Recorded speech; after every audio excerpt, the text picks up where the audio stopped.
Hey there, flat picker, do you want to unlock the subterranean sounds of the drop D tuning?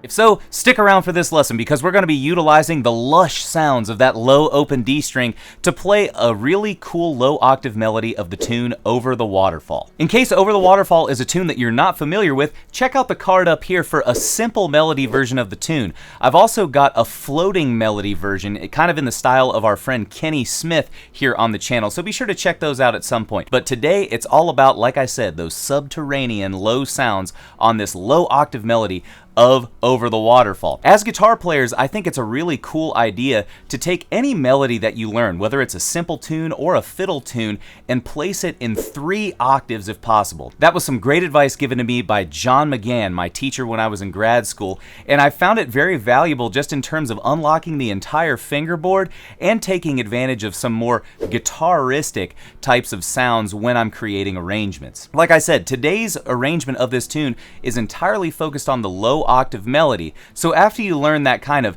simple melody in first position, I think the easiest thing that we can do as guitar players to kind of expand our knowledge on the guitar is move it to a lower octave. Typically, we're the only instrument in the band that has that kind of range and capability. The mandolin and fiddle are kind of in the same range. The banjo usually has to go up the neck in order to play some sort of variation on the melody. But as guitar players, we get to tune that low D string down and have an awesome sounding lush low melody. So before we get into the specifics of learning this tune, let's check out a version of this low octave melody at 200 beats per minute.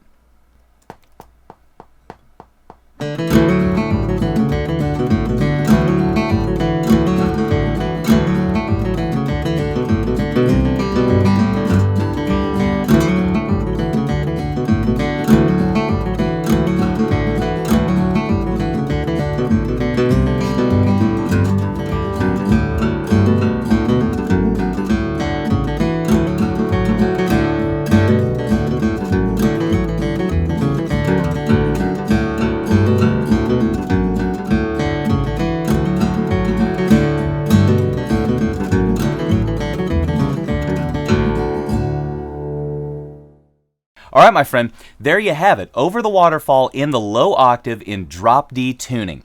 Now, let's go ahead and talk about some of the specifics of this tune just so that you can set yourself up for success when we dive into the slow renditions that I'm going to cue up for you here in a minute, okay? So some things that we want to consider on this version of Over the Waterfall. I use a lot of hammer-ons and pull-offs to get a nice legato sound on this tune.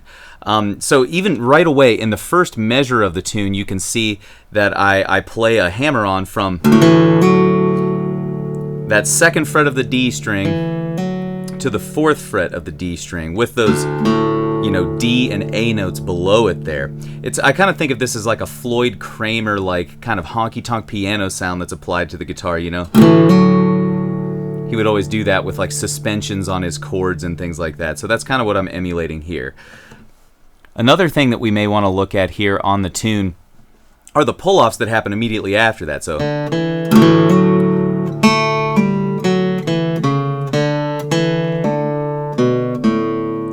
and I'm really exaggerating that right now, but I like to use those pull-offs on pretty much all the notes that happen on the 2nd fret and go to the open string, at least on the G and D strings. And if you hear me pulling off there, you know, pull-off is kind of a misleading name in my opinion. They should be called like pull-throughs because you can hear like a thud after I pull off. It's almost like my left-hand finger is picking the string. Like that, you know?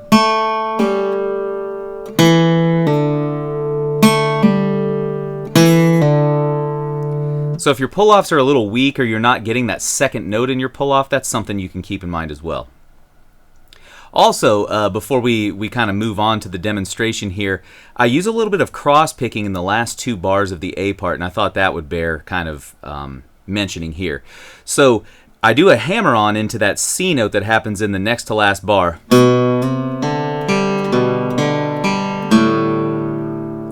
And that's a real common cross-pick pattern. So the way that that's happening, it's an upstroke, then hammer on, and followed by another upstroke. The reason it's 2 upstrokes in a row is because that note that we're hammering onto falls on a downbeat, which is normally where you would play the downstroke there. So we're doing upstroke, hammer, up, down, up, down, up, down. One more time. And I kind of slide into that G note there. All right, my friend, I think that's enough tips and tricks to kind of get us started on this tune. Let's go ahead and check out a version of Over the Waterfall low melody at 160 beats per minute. If that's a little too quick for you, no worries. Just go ahead and absorb as much of the tune as you can. I think it's a really great idea to kind of check in with our mindfulness in these situations, right? And just get a broad strokes view of what the tune is like. If you can, by the end of this tune, it would be great if you could maybe hum that melody in your head, or at least parts of it.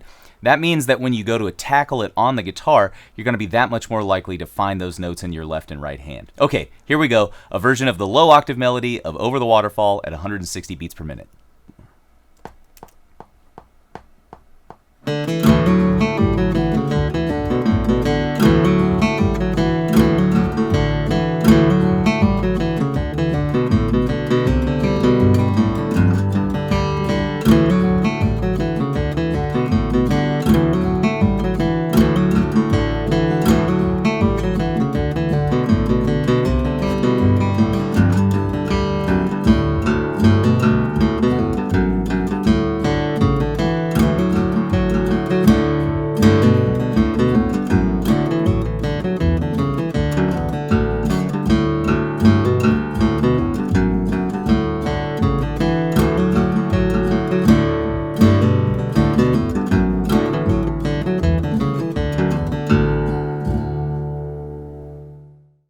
Okay, my friend, there's the version at 160 beats per minute.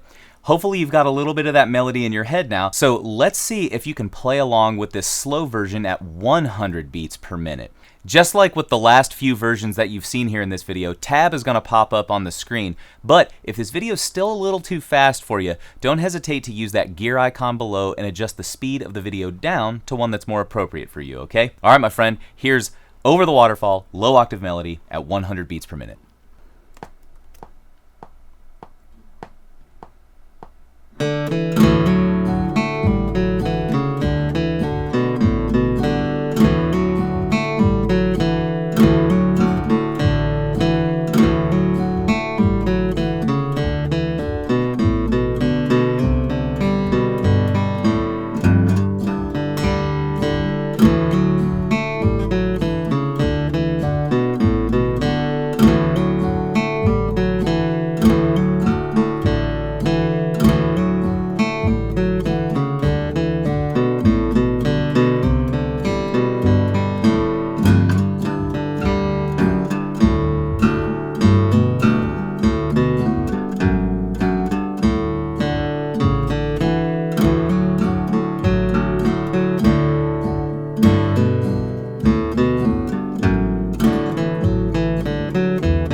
Alrighty there, flat picker, that is it.